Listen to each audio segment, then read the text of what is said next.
মাত্র ১৩ বছরের কিশোর আইপিএল এর নিলামে খেলবেন আইপিএল। কে এই বিস্ময়কর বালক, কি আছে তার পিছনের ইতিহাস?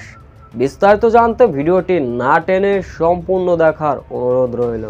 ক্রিকেট বিশ্বে কত কিছু ঘটে, আবার কত কিছু রটে। বিশ্বের বড় বড় ফ্রাঞ্চাইজি লিগের ভিতর আইপিএল সব থেকে অন্যতম। তাই বলে আইপিএল এর মতো আসরে মাত্র ১৩ বছরের কিশোর খেলবেন, সত্যি কি ভাবা যায়? মাস দুয়েক আগে বাংলাদেশ অধিনায়ক নাজমুল হোসেন শান্তর করা পেশাদার ক্রিকেটের সবচেয়ে কম বয়সের সেঞ্চুরির রেকর্ড গড়েছিলেন ভৈরব সূর্যবংশী। বয়স মাত্র ১৩ বছর হলেও ভৈরবের নামটাই ভারতীয় ক্রিকেটে বেশ আলোচিত।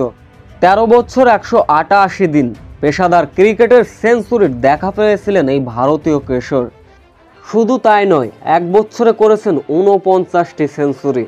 আর বয়সটা যেদিন ১৩ বছর ২৩৪ দিন, সেই দিন ভৈরব পেলেন আর এক সুখবর। এই ১৩ বছরে আইপিএল এর নিলামের জন্য শর্ট লিস্ট চলে এসেছে ভৈরবের নামটি, যেখানে জস বাটলার, কুইন্টন ডিকক কিংবা মিচেল স্টার্কদের পাশেই থাকবেন ভৈরবের নাম।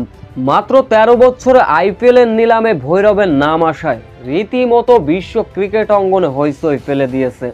এখন ভৈরব কি দল পাবেন কিনা সেটা এখন দেখার বিষয়। সো ভিউয়ার্স, মাত্র ১৩ বছরে ভৈরব যদি আইপিএল এর নিলামে ডাক পায়, তবে কেমন হবে এ বিষয়ে অবশ্য আপনাদের মূল্যবান কমেন্টটি করে যাবেন।